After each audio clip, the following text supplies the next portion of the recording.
Hello दोस्तों, बहुत बहुत स्वागत है आपका हिंदी मीडियम के नंबर 1 चैनल सुमन क्लासेस में। जैसा कि आपके बहुत सारे प्रॉब्लम्स आ रहे थे, सर न्यूमेरिकल नहीं आ रहे, न्यूमेरिकल आप प्लीज समझाइए। तो बिल्कुल बच्चों, जो लास्ट टॉपिक न्यूमेरिकल हम दिए थे, आज उसी के बारे में चर्चा होगी। उससे पहले अगर हम बात करें अपनी लास्ट टॉपिक की, तो हम लोगों ने क्या देखा था? अभिक्रिया का वेग। अभिक्रिया के वेग कितने प्रकार के होते हैं? उसके बाद हम लोगों ने देखा था अभिक्रिया की कोटि। कोटि देखा, सबसे पहला पढ़ा था शून्य कोटि की अभिक्रिया, है ना? कौन कौन सा उस दिन क्लास में हुआ था? शून्य कोटि की अभिक्रिया और प्रथम कोटि की अभिक्रिया। ये पिछली क्लासेस में लेक्चर 6 में हम लोग ने डिस्कस कर चुके थे।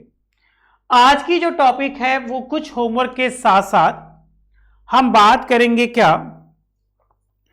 प्रथम कोटि हो चुका था, द्वितीय कोटि की अभिक्रिया। जैसा कि एक क्वेश्चन आ रहा था पूजा का था कि सर एक आंगिक प्रश्न आपने एनसीईआरटी बुक का दिया था, मुझे नहीं आ रहा। तो सबसे पहले पूजा के एक क्वेश्चन को देखते हैं, जो पूजा का एक डाउट था। पूजा का एक छोटा सा जो होमवर्क दिए थे आपको लास्ट में,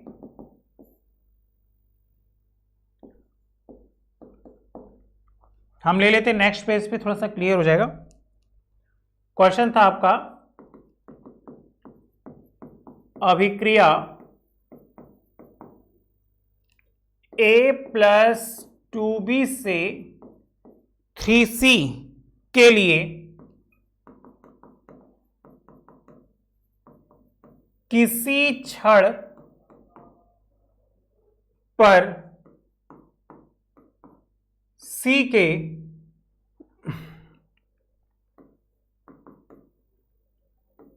बनने की दर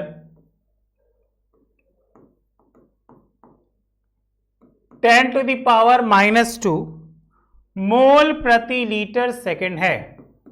मोल प्रति लीटर सेकंड है।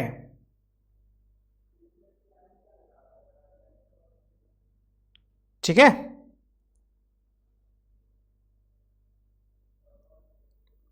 तो उसी क्षण पर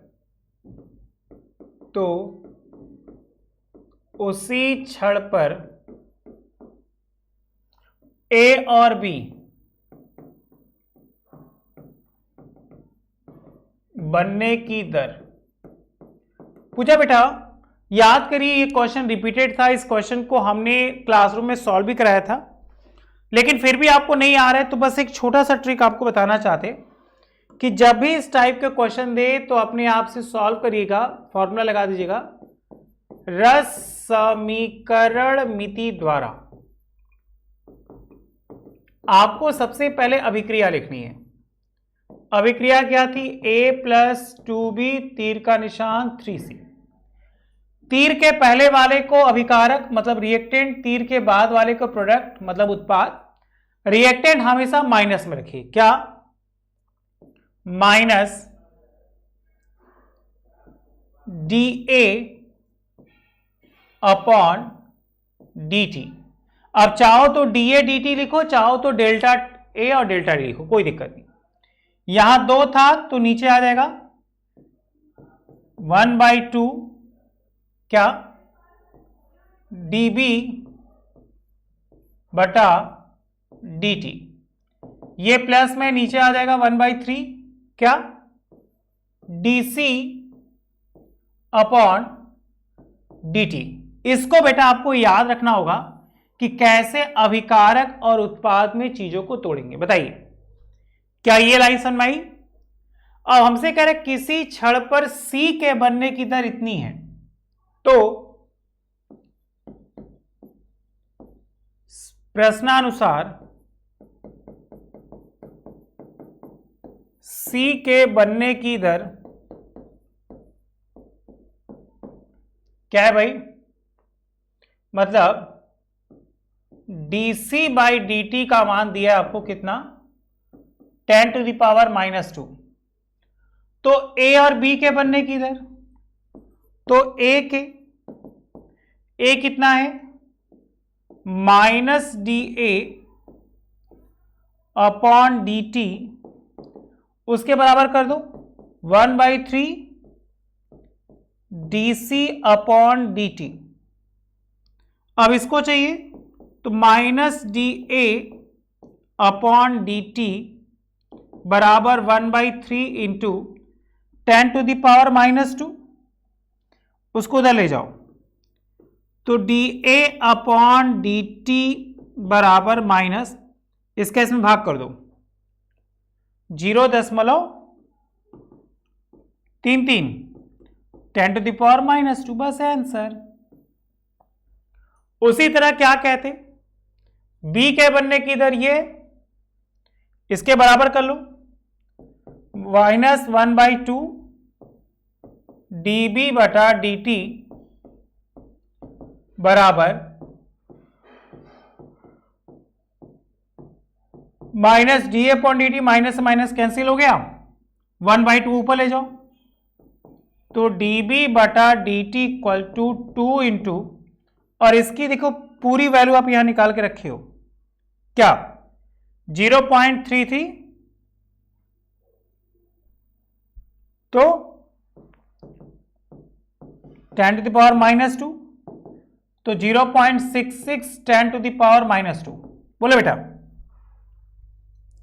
क्या ये बात आपको क्लियर हुई? और भी किसी का डाउट हो तो बताइएगा।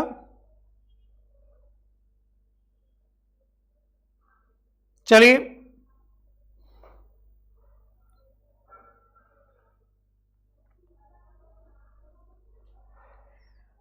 संजना ने भी सही किया था। अब एक क्वेश्चन और था हम लोग का प्रथम कोटि की अभिक्रिया वाला, आ जाइए।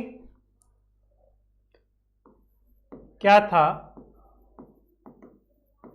प्रथम कोटि की अभिक्रिया में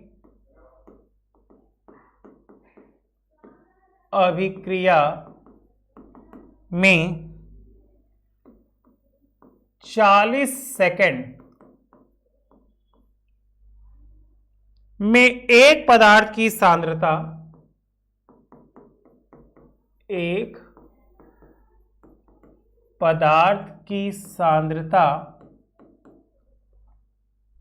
प्रारंभिक सांद्रता की आधी रह जाती है। प्रारंभिक सांद्रता, वैसे इसका आंसर कई लोगों ने भेजा है, एक आध दो लोग के गलत भी थे, लेकिन उन्होंने प्रयास किया, यह बहुत अच्छी बात है। सांद्रता, प्रारंभिक सांद्रता की आधी रह जाती है।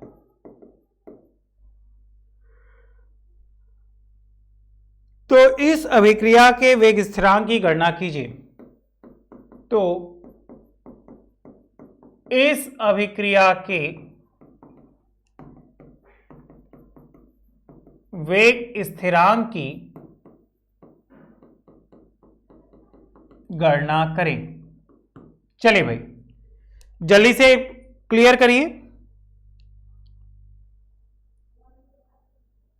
देखिए, अगर हम बात करें क्वेश्चन की, तो सबसे पहले आपको सॉल्व लिखना है प्रश्नानुसार क्या क्या दिया है।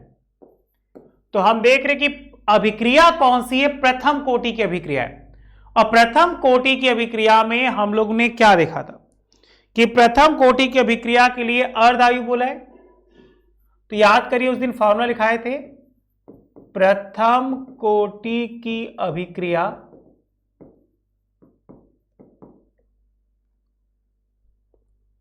के लिए क्या था भाई, अर्ध आयु काल, अर्ध आयु काल टी हाफ कितना था 0.693/K। अब कह रहा है पदार्थ की आधी सांद्रता परिवर्तित होने में लगा जो समय है वो है अर्ध आयु काल, जो बोला है 40 सेकेंड। मतलब अतः टी हाफ का मान दिया है 40 सेकेंड।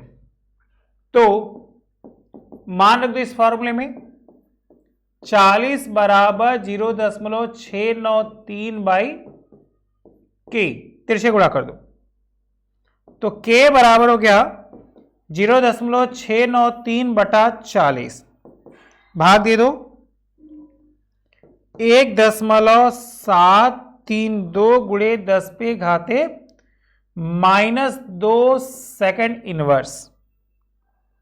बताइए क्या ये बात समझ में आ रही है? कॉपी कर लीजिए भाई। 1.732 सेकेंड इनवर्स। आप बिल्कुल मत परेशान होइएगा संजना बेटा, आपका जो आंसर आया था 0.01732 आया था वो भी ठीक है, उसको इधर करेंगे तो क्लियर हो जाएगा। और भी एक दो बच्चों भेजे हैं, जैसे और कर लो।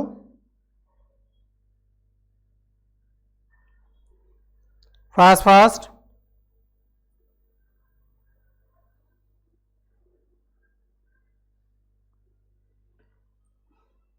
यहां तक हो जाए तो फिर हम आगे बढ़ेंगे। प्रथम कोटि की अभिक्रिया हो गई, अब बात करेंगे आज द्वितीय कोटि की अभिक्रिया के लिए।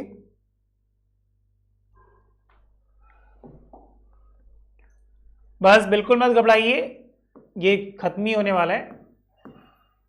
द्वितीय कोटि की अभिक्रिया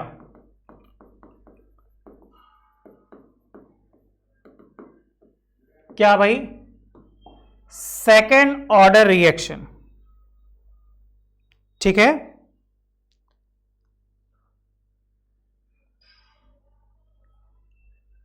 लिखिए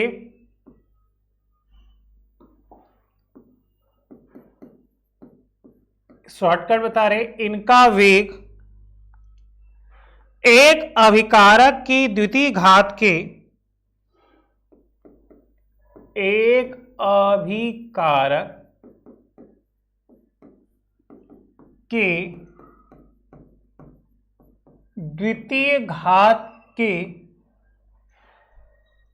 क्या होता है? समानुपाती होता है।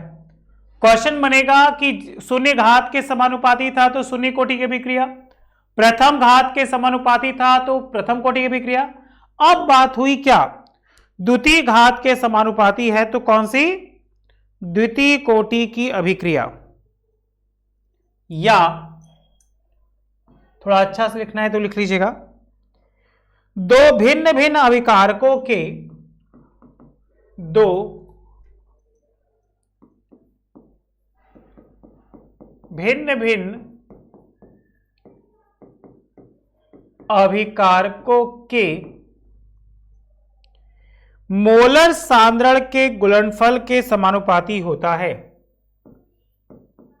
मोलर सांद्रण के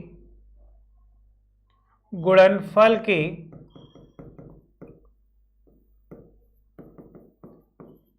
समानुपाती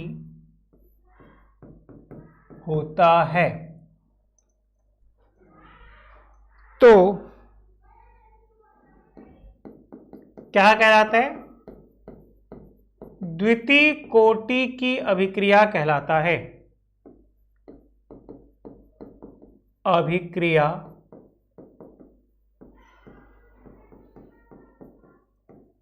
कहलाता है।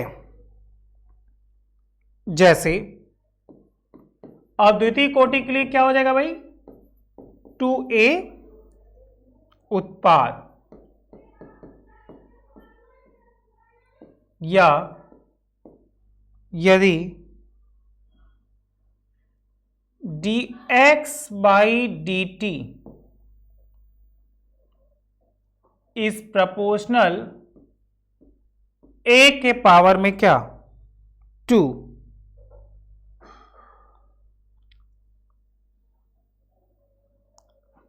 ठीक है, या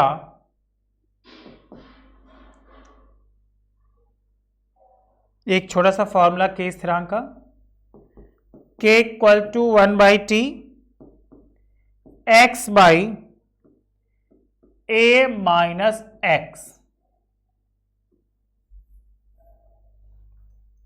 या यहीं से एक और बता दे रहे, जब दो अलग अलग उत्पाद होंगे a प्लस बी से क्या बनेगा उत्पाद, तो साफ साफ कह सकते हैं तब dx अपॉन dt क्या हो जाएगा, इस प्रोपोर्शनल a गुणा किसके बेटा b।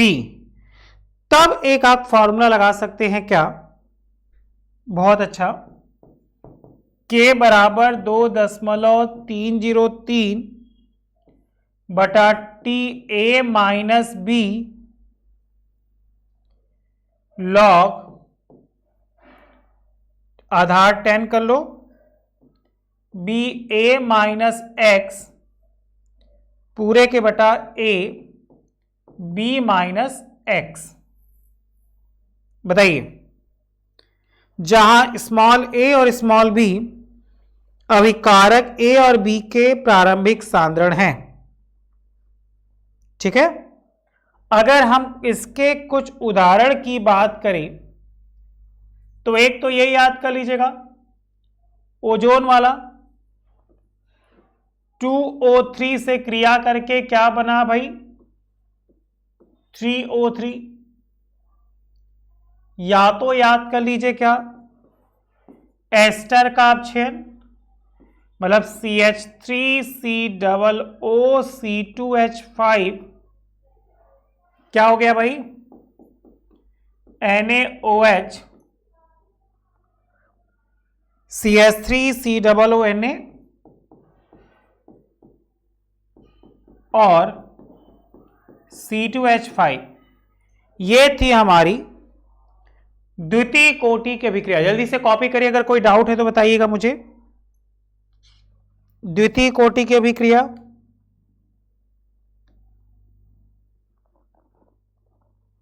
लिख लीजिए, याद कर लीजिए, अगर कोई डाउट होगा तो बताइएगा।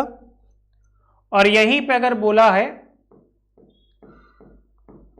अर्ध आयु काल, तो उसमें भी जैसे आया था टी हाफ, तो टी हाफ जो है बेटा यहां हो जाएगा इस प्रोपोर्शनल 1/a²।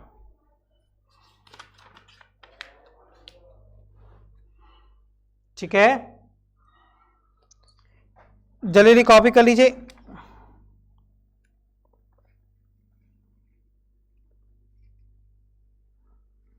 द्वितीय है ना, तो 1/a।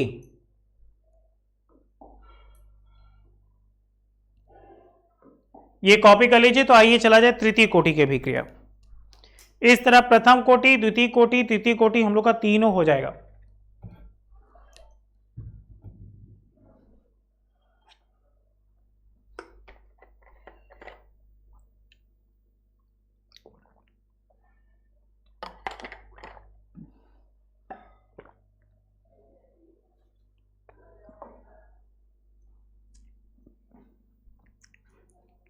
बहुत ध्यान से, बहुत समझ के करिए, बहुत इजी है।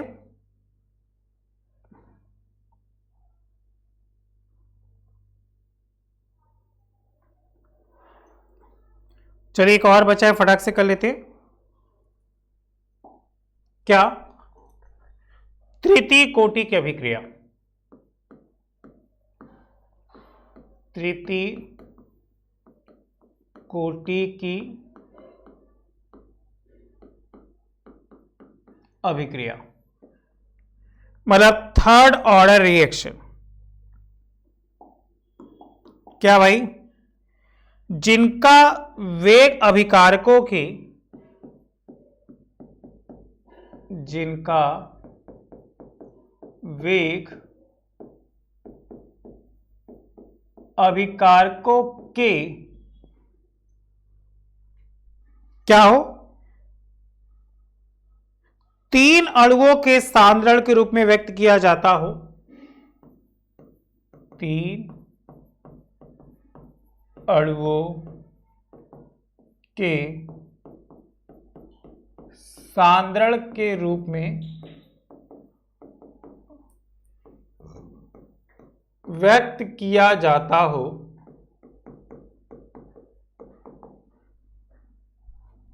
क्या कहनी है? तृतीय कोटि की अभिक्रिया कहलाता है।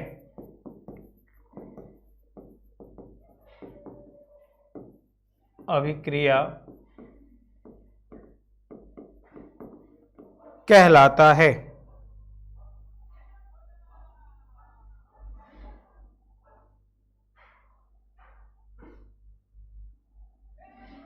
बताइए, क्या ये बात पकड़ में आ रही है? इसी को कहेंगे क्या? तृतीय कोटि की अभिक्रिया कहेंगे। जैसे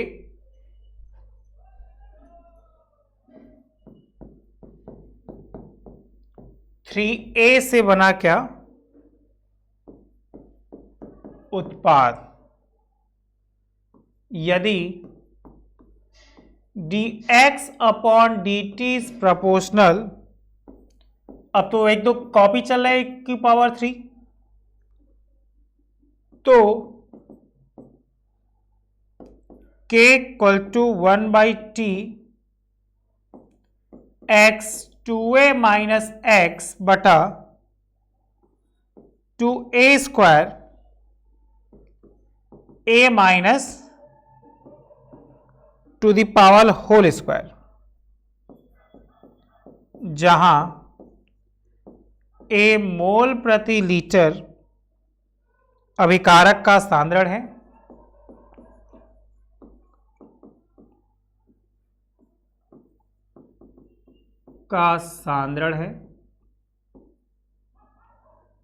ठीक है, और t समय पश्चात उसका सांद्रण,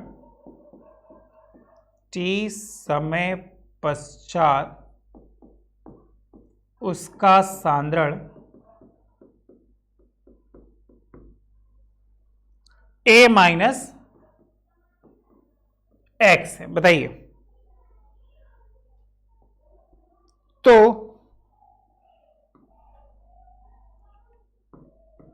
उदाहरण क्या हो जाएगा भाई?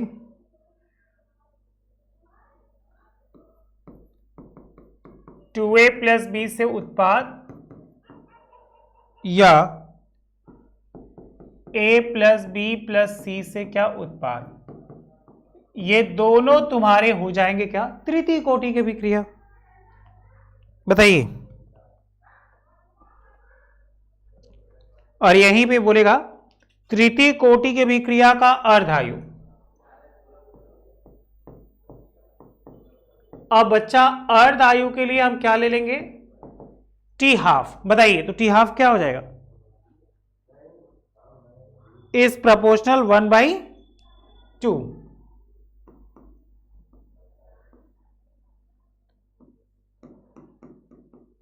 बताइए, प्रथम कोटि, द्वितीय कोटि, तृतीय कोटि एकदम क्लियर हुआ?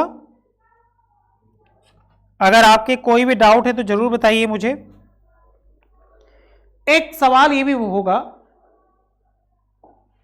कि सर अगर nth कोटि की अभिक्रिया होगी, मतलब 3 से ज्यादा हो, 4 से ज्यादा हो, तो क्या करेंगे? तो उसे कह देंगे क्या? nth कोटि की अभिक्रिया। मतलब मुझे नहीं पता कौन सी है, तो nth कोटि की अभिक्रिया मतलब 3 से ज्यादा होगी। शून्य कोटि की अभिक्रिया होगी तो 1 0, 2 होगी तो 2, 3 होगी 3, 4 होगी तो 4। तो याद रखिएगा, वह अभिक्रिया जिसमें अभिक्रिया की दर, वह अभिक्रिया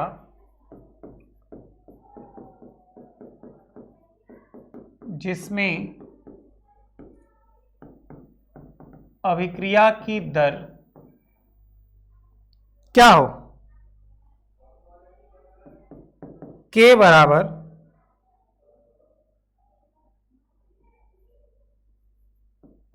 a to the power n।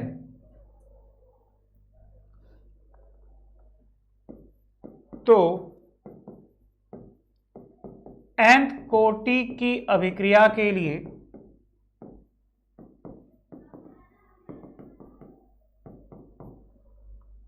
क्या हो जाएगा, Na से उत्पाद t बराबर 0 पर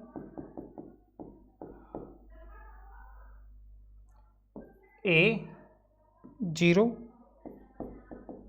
t समय पर A minus x, x t समय पर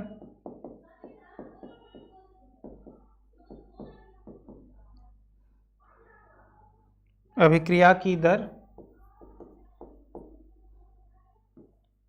dx अपॉन dt के a minus x to the power n। तो k बराबर 1 by t n minus 1 by a minus x to the power n minus 1 by a to the power n minus 1। Finally इतनी चीजें होंगी कब, जब n कोटि की अभिक्रिया होगी तब। बताइए बच्चा, यहां तक कोई डाउट है?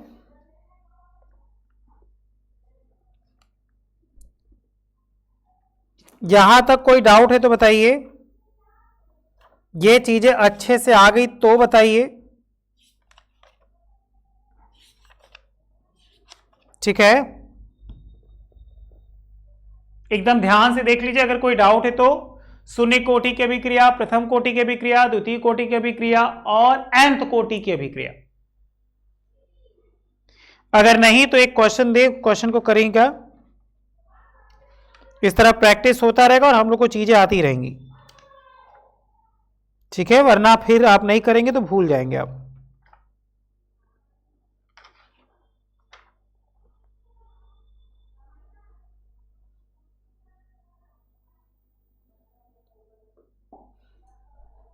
होमवर्क है, इजी दे रहे ना।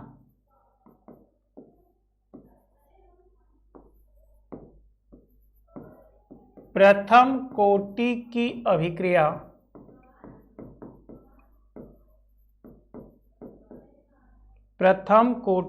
अभिक्रिया के लिए अर्ध आयुकाल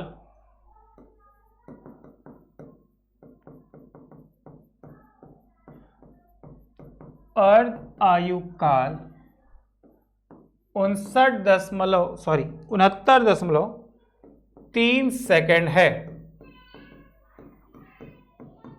तो इस अभिक्रिया के लिए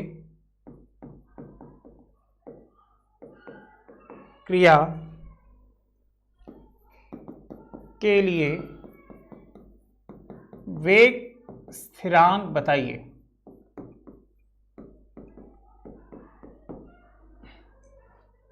ये आपका रहेगा क्या, होमवर्क। आइए जल्दी से एक बार हम लोग रिवीजन कर लेते हैं। आज की क्लास में हम लोगों ने देखा रासायनिक बलगतिकी का लेक्चर नंबर 7। उसमें कुछ बच्चों के डाउट्स थे क्या कि सर ये अभिक्रिया है, नहीं समझ में आ रही, इसको हमने सॉल्व कराया था, एक बार और समझ लो।